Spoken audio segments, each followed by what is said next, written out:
राज्य सरकारनं बृहन्मुंबई वगळता राज्यभरात 2011 पर्यंत झालेली आणि सध्या केवळ निवासासाठी अस्तित्वात असलेली अतिक्रमणं नियमानुकूल करण्याचा महत्त्वाचा निर्णय घेतला आहे।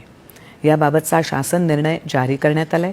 राज्यातील लाखो गरीब आणि गरजू कुटुंबांचा निवासस्थानाचा प्रश्न निकाली काढण्यासाठी सरकारनं हे महत्त्वाकांक्षी पाऊल उचलल्याचं महसूल मंत्री चंद्रशेखर बावनकुळे यांनी सांगितलं। या निर्णयानुसार कोणत्याही परिस्थितीत भारताचा नागरिक नसलेल्या व्यक्तीचं अतिक्रमण नियमित होणार नाही। अंमलबजावणी करणाऱ्या अधिकाऱ्यानं याची दक्षता घ्यायची। असं अतिक्रमण आढळलं तर पोलीस ठाण्यात तक्रार नोंदवण्याचे आदेश दिलेत।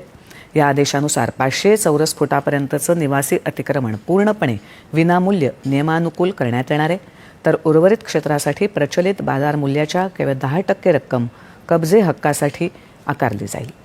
नदीपात्र, नाले, गायरान, सार्वजनिक रस्ते, वन, स्मशानभूमी, खेळण्याचं मैदान, शाळा, रुग्णालय यासाठी आरक्षित असलेल्या जमिनींवरील अतिक्रमणं कोणत्याही परिस्थितीत नियमित केली जाणार नाहीत। अशा बाधित कुटुंबांना प्रधानमंत्री आवास योजनेतून पर्यायी घरं उपलब्ध करून देण्याचा निर्णय सरकारनं घेतला आहे।